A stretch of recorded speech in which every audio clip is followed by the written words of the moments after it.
Edgerrin Cooper out of Texas A&M is my top-ranked linebacker in the 2024 draft class and my 36th ranked player overall. He had a breakout season in 2023. He was PFF's highest-graded linebacker. He had 58 tackles, 10 sacks, 2 pass breakups, and he definitely has the most upside of any linebacker in this class, but he's not a raw or developmental prospect. There are a couple blemishes on his draft profile that are keeping him from having a first-round grade, but he should be ready to contribute day one. I think he already has a put together skill set.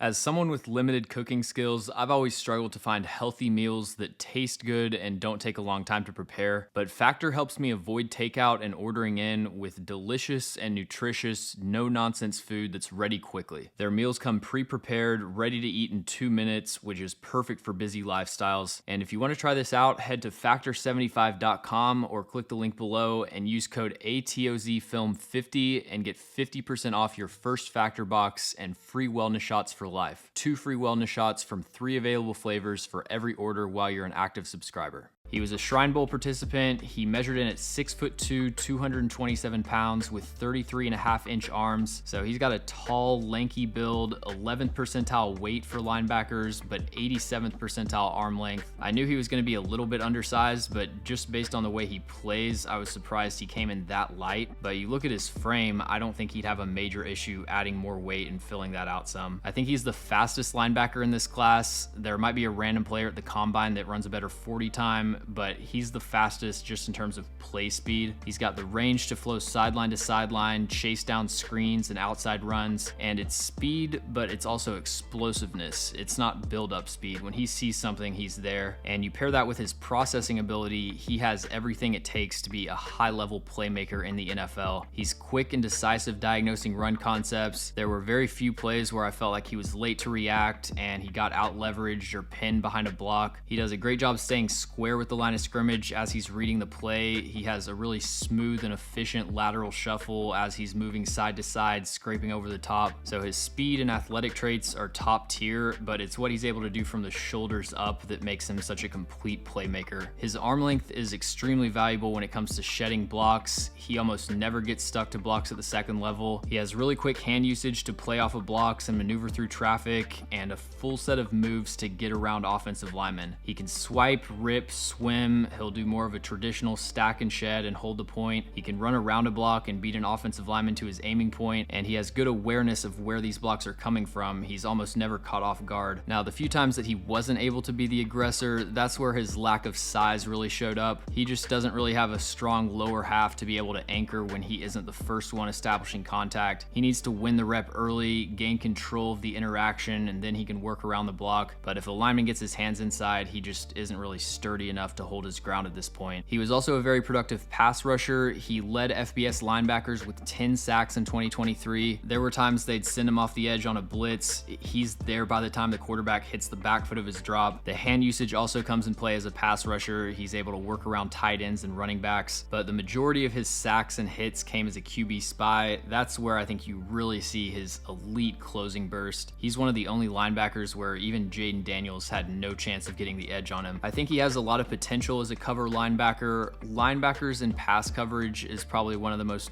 difficult things to evaluate in the NFL draft. Most college linebackers aren't playing anything close to the role they'll be playing in the NFL, and Edgerrin Cooper's no different. I mean, he was a QB spy on probably over half of their passing downs. That's just not really a role that exists in the NFL. I saw a few plays where he was able to carry a seam route step for step in Tampa 2. That's no surprise based on how fast he is in every other aspect of his game, and he has immediate screen recognition, one of the best linebackers that I've ever evaluated at diagnosing slip screens, and again, so explosive triggering downhill. I think what's even more impressive than just his straight up acceleration is the way he can be dropping back into coverage and then identify a draw or a slip screen, plant that back foot, reach top speed in like 1 or 2 steps. So as far as just being an instinctive player that can patrol the flats, punish checkdowns, I would be excited to add Edgerrin Cooper to my defense, but he was pretty much never asked to play man coverage. I don't have a great read on how he projects in that area. And I think when he was in more traditional spot drop zone situations, his route recognition wasn't that great. He needs to be a lot quicker to squeeze routes, especially in short yardage situations, just late to break on like a hitch route on 3rd and 4. But it's definitely rare for college linebackers to be proficient in zone coverage, reading out concepts. That's all stuff that we kind of just have to wait and see if he develops that in the NFL. So if this is where the scouting report ended, I would have a first round grade on Edgerrin Cooper. Unfortunately, I have major concerns about his tackling ability. Now, I don't think he's a poor tackler in every aspect. He's a physical wrap-up tackler. For the most part, when he gets his hands on the ball carrier, he's very secure bringing them down. And he's an extremely hard hitter. When he meets the running back in the gap, he's driving him backwards. So the aggressive mentality and just his overall play speed is going to lend itself to more kind of out of control missed tackles. And I think that's something that you just live with a player like Edgerrin Cooper. But he's had 32 missed tackles for his career, and he's, I would say, unable to break down an open space. When he has to come to a stop and the ball carrier has a two-way go, I just don't trust him to finish that play. He's really lacking in the change of direction skills to adjust his pursuit angle, especially when he's already built up speed. And it feels like that's my takeaway from every Edgerrin Cooper game that I watch. It's like, that was a great game except for the 2 plays where you got juked out of your cleats in the open field. And in the NFL, he's only going to be in more of those high leverage situations, so he might need to play in a specific scheme or role that kind of hides him from that. So I really like Edgerrin Cooper as a prospect. It's just those 2 major issues that give me pause and have him right below a first round grade. The weight, like I said, I think he can get heavier, so that alone wouldn't keep him out of the first round for me. But the lack of fluidity and change of direction skills at 227 pounds is kind of concerning to me, because when he adds weight, it's not like that issue is going to improve. Thanks for watching. If you enjoy the video, make sure to like and subscribe. Also, let me know in the comments any NFL draft prospects that you'd like me to cover. And if you want to see my full draft board as an interactive filterable table, I've got that up at A to Z sports.com. The link to that is in the description.